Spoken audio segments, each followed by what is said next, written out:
in a perfect world when you can express your feelings without due penalty, would you punch Shawn Michaels right in the kisser? Yes. Nice. Very nice.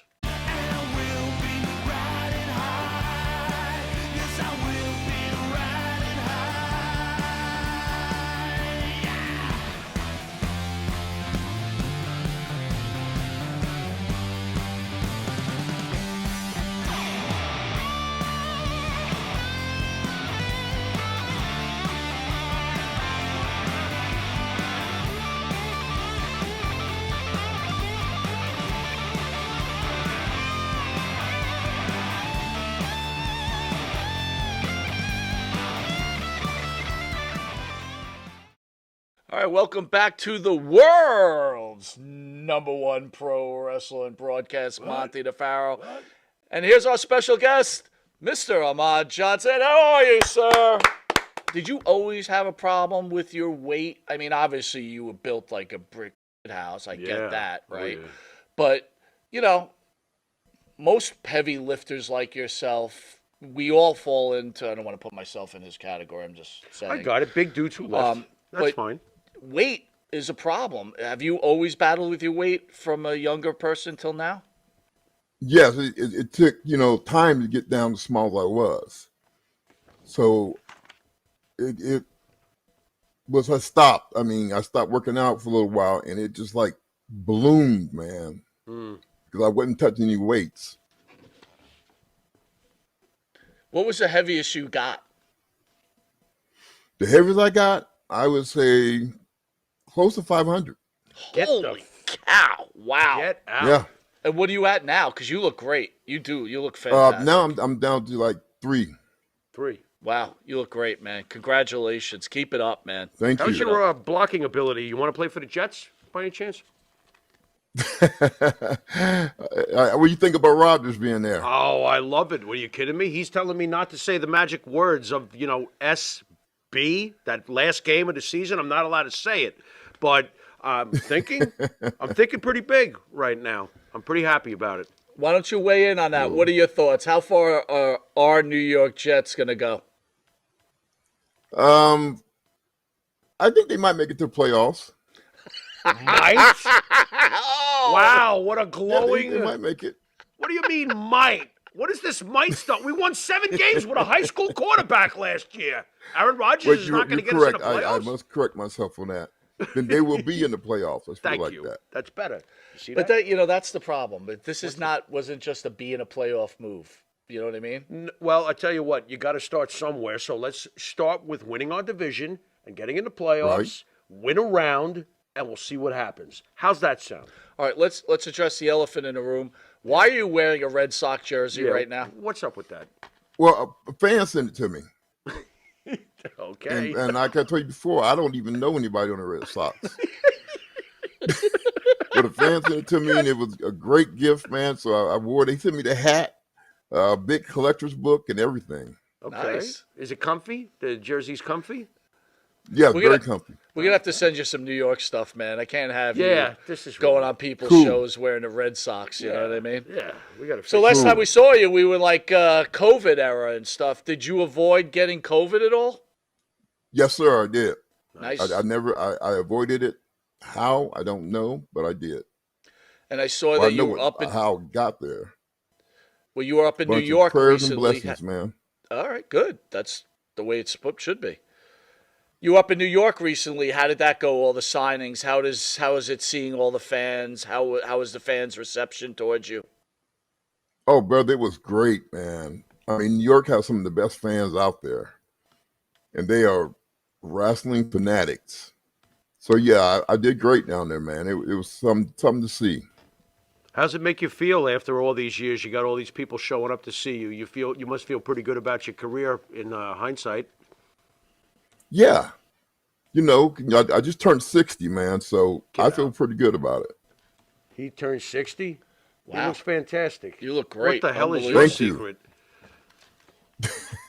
What is your secret? I look like a corpse with long hair. Oh my God! You know what? There's some stuff called snail slime stuff that you can use, What is it and called? it's been working great on me. But What- it's slime from a snail. Slime from a snail? So what do you do? What do you do with it? You don't put it on your wiener, do you? I mean, what do you do with No, this stuff? Jesus Christ! it comes in like a little bottle, man. You just scoop some out and put it on your forehead. On your forehead? Really? Not that forehead, the other, one up top. Well, two heads are better than one. Maybe I'll put them on both. There you Hey, go. that's what they say. Ahmad, let's talk a little bit about, I'm not sure I'm comfortable with the way this is phrased here, but, a lot of people say you didn't reach your full potential. I'm paraphrasing what I'm Right. reading from here. Your impact on the wrestling industry, though, however, as a trailblazing African American wrestler, I don't think that should be overlooked. You had a powerful presence and definitely a unique character. You left a lasting impression on the fans, as you just pointed out from your New York trip, and you paved the way Yes. for future diverse representation in pro wrestling. Do you look at yourself as a trailblazer? How do you feel about the impact that you left for other African American wrestlers, and is it overlooked? Yes, I think it is. And the fact that I opened the door for it in the WWF, I was the first one to open the door for it. I mean, I think it is being overlooked. One reason because Vince is still mad at me for when I left. And the second reason he told me that he was going to erase me from history. Can I ask you what sort of argument there was? I know it's personal, and I don't know how much of it you've divulged in the past, but if you can possibly answer, what went down when Vince was like, I'm going to erase you forever? What sort of conversation is that? It was, well, let me give you the whole story. The True Commission, is from South Africa, supposedly. And he wanted me to go out and let them hang me with a rope on national television. I mean, I know it's fake, I know it's not real, but still, I just thought about how many little kids I would affect with that, me being hung from a rope. So we got into a little, backstage argument, and I just grabbed my stuff and I left. Was there any communication from him afterwards? Like, all right, things got heated, come back, or was it that was it? It was over. No, brother, Vince ain't gonna come back to you. He expects you to come back to him. But I'm not that type. I wasn't gonna come back to him or call him. If he wanted me, he could have called me. But no, that's all my game there. So last time you were on, we touched base on Ron Simmons very lightly. For me, as a fan, and being who you are, and the incredible athlete Ron Simmons was, you were both driving towards a mission, actually, bringing black athletes to a higher level within the World Wrestling Federation at the time. Why did you two have so many problems with each other? I never understood that. Well, Ron admitted on a podcast that he was on that he was jealous of me. He actually admitted that he was jealous of me. I think him being the first black world champion with WCW, and then me being the first black champion with WWF, I think he thought he was going to get that honor. And here I am, a kid basically coming off the streets and, doing what people tried to do for years. Were you disappointed in Ron Simmons' attitude towards this? Because after all, I would think that, especially in those days, one for all for one would have been the much better way to go about this rather than have a pissing contest with you. No, I think the whole nation was jealous, and they wasn't the only ones. I mean, I remember when I had Yokozuna, which I slammed him, I went backstage when Vince gave me the match, and I told Yoko, this is like my second match there. And I told Yoko that I've got to pick him up and slam him. And then Yoko told me, well, you can go ahead, but I'm not going to jump for you. And he didn't jump at all. It was like they were trying to embarrass me, but I got him up anyway and slammed him. Wow. So Yokozuna, who was friends with all those guys, he was going out of his way to give you to try to make you look bad. Right, to make it look, I couldn't do it, but he was surprised him that I got him up without his help. The WWE puts together these really nice documentaries, especially on A&E recently. And you just brought up Yokozuna, sorry. how was he towards you besides that one situation you just explained? Oh, after that, we had a conversation back in the locker room about it. I was pretty pissed. And after that point, man, we were cool from that point on. Were you disappointed at the fact of all the trash talk that's been said about you over the years? I would assume you are, but I want you to spell something out for me, because when I heard this, I wanted you to answer for yourself.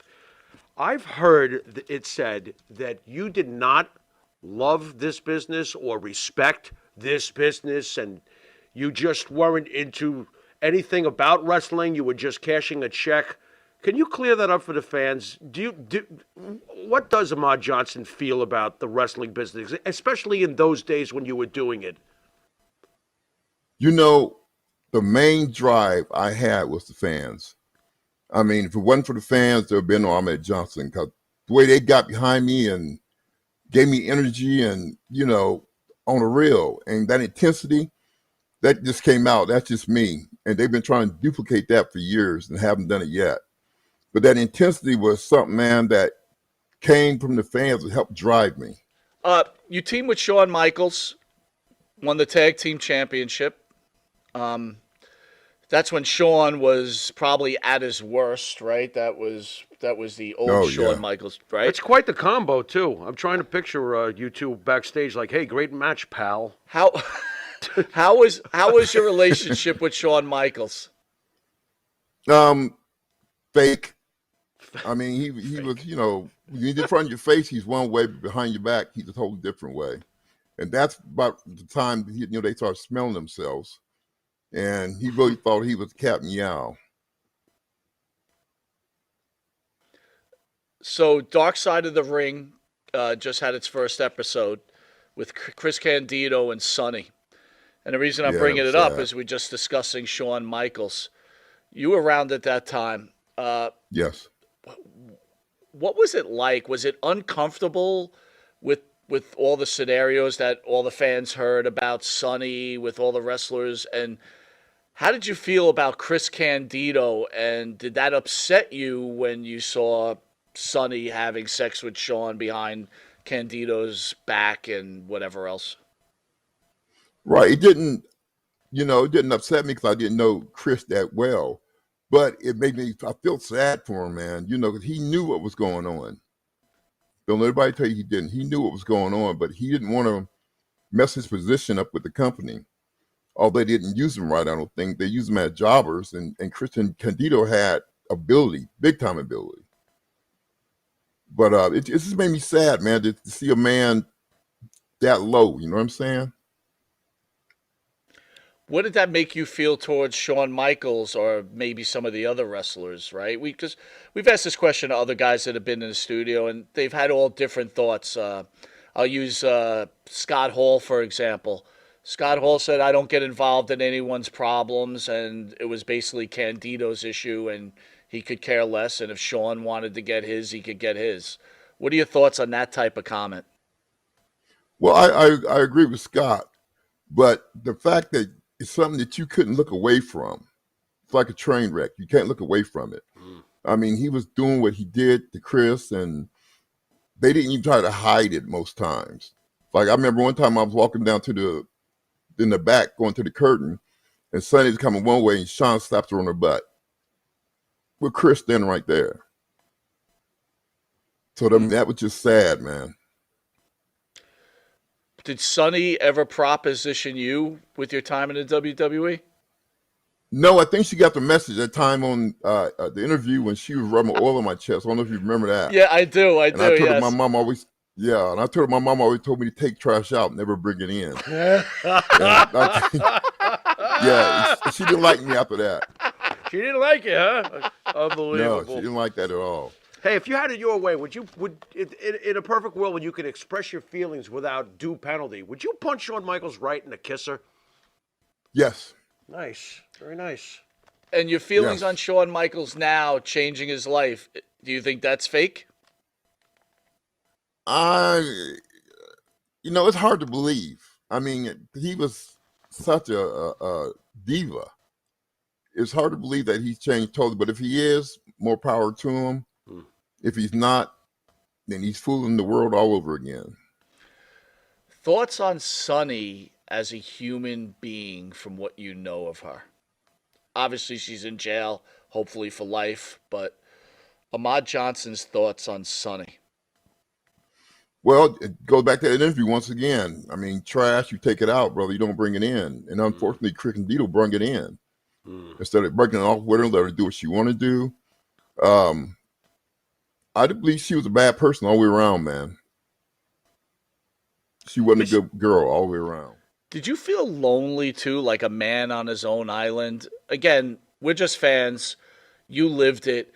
But from what we hear, you see, it just seemed like the boys just either for whatever reason were jealous or they just didn't get along with you. Was that part of the problem too? You didn't feel like you were part of a family? Right. There was a lot of jealousy going on. And I, for one, didn't care. But the fact that one guy did, Razor Ramon, but not one guy tried to help me in the business. They could have put me to the side and said, hey, I'm at this, that, and other. But Razor Ramon was the only one to put me to the side. After my matches, he would watch my matches behind the curtain. And he pulled me over to the side and he told me, do more of this, do less of this. To this, do more of this. I mean, he just helped me out as much as he could. Was he and like I that? would expect that, Farouk being a world champion and being black, that he would have done it, put me to the side and help me out. Right. But that never happened. It was just jealousy. Was Scott Hall like that in general with the up and coming talent? Or did he just take a liking to you? I don't think he's like that with everybody. I think he just took a liking to me. Interesting. Okay. So you just talked about Simmons not reaching out and helping you, which makes a lot of sense. Was he the same way towards like a Mark Henry, who also was green at that time, or even a Dwayne Johnson, or did you see him helping them? No, I never saw him helping anybody, but he probably did help them because, he wasn't jealous of them, but he was jealous of me. But he probably did help them out a little bit. And, that would have been so cool if he'd have helped me out and talked to me, being that we were matched up together. And it seemed like he would have pulled me to the side and talked to me about certain things, but no, he never did.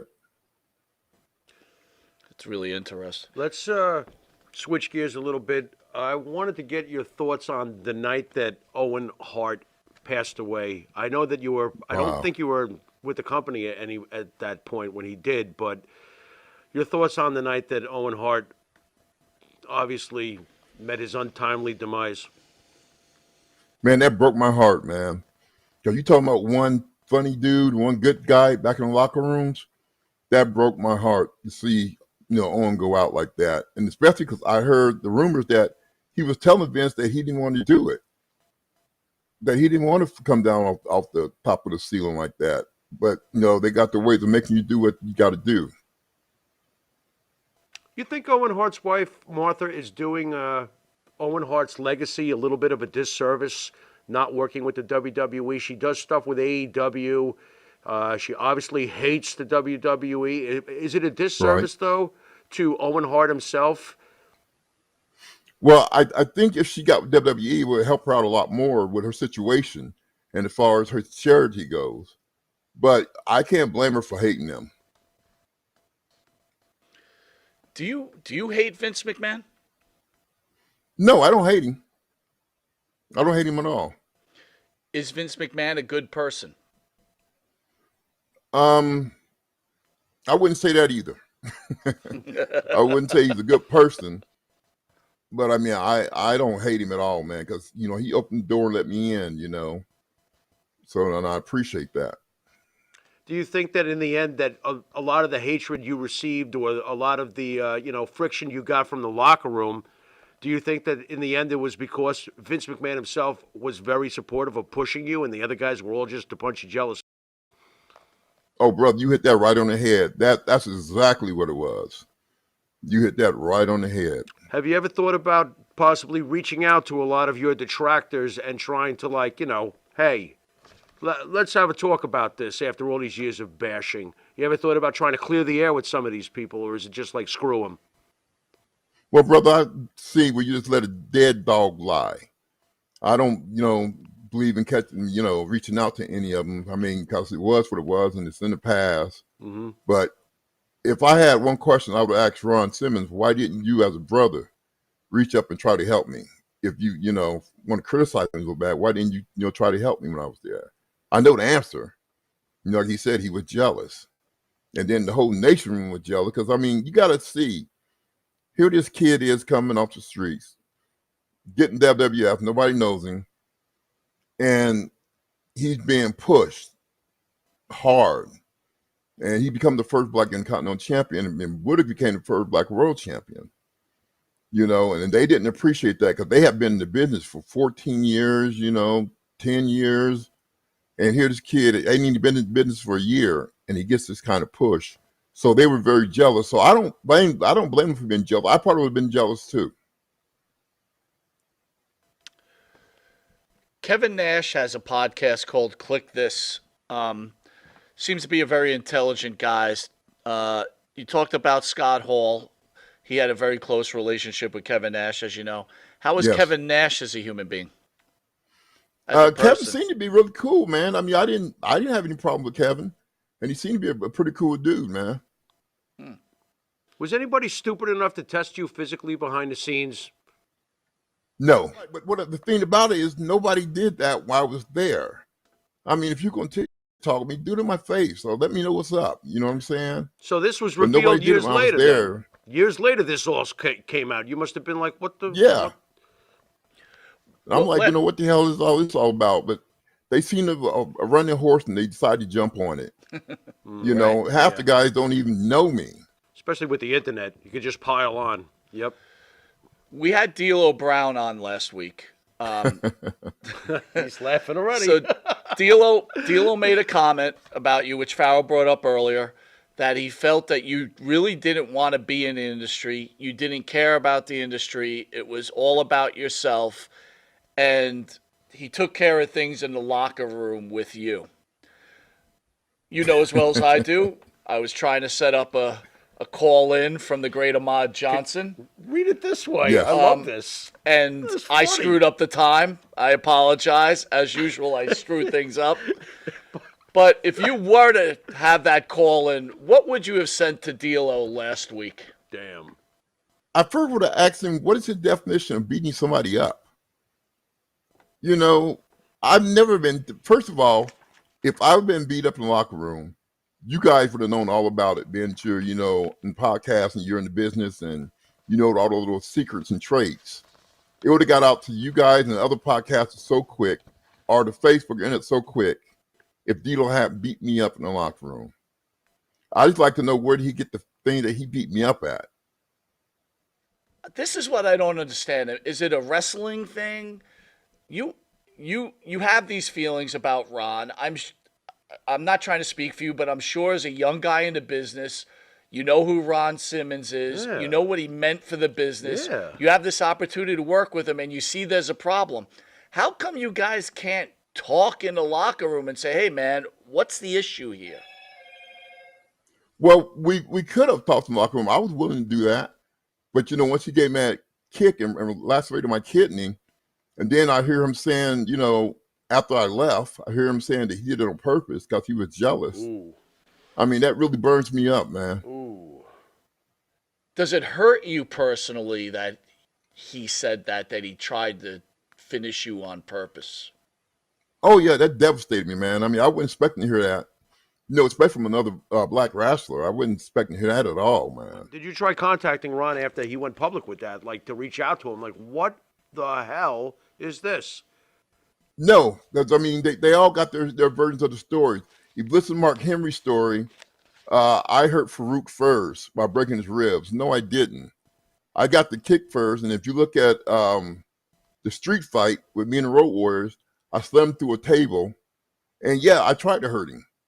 So I broke some of his ribs and I threw him through the table. But that was all from a receipt that he gave me earlier. What kind of racism was going on?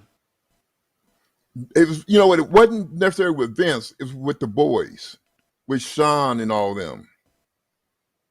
It wasn't necessarily with Vince. I don't think. I think it was more of the boys. Were you ever You know. the victim of like, the N word or, anything of that level? Yes, when I won the Intercontinental Championship, I went out to my car, and somebody had scratched on it. Congratulations, nigger. Wow. That is pathetic. And you certainly thought that was one of the boys, right? I believe it was one of the boys. Why wouldn't a I mean, I guy? can't prove it. Right. What's that? Understood.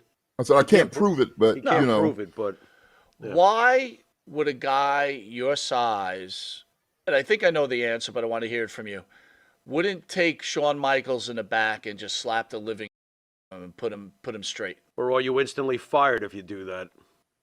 exactly, you would have been fired on a heartbeat. Hmm. Like I said, the Shawn Michaels was back then with the Rockets to the WWF. Now, I mean, he had the pull, he had the position, and you knew if you messed with him that he would have seen that you were fired. And he actually had the power to stop your WWE championship run. Yes, he could have. He could have. Sounds to Well, me he like really that's did what because held I him said I back.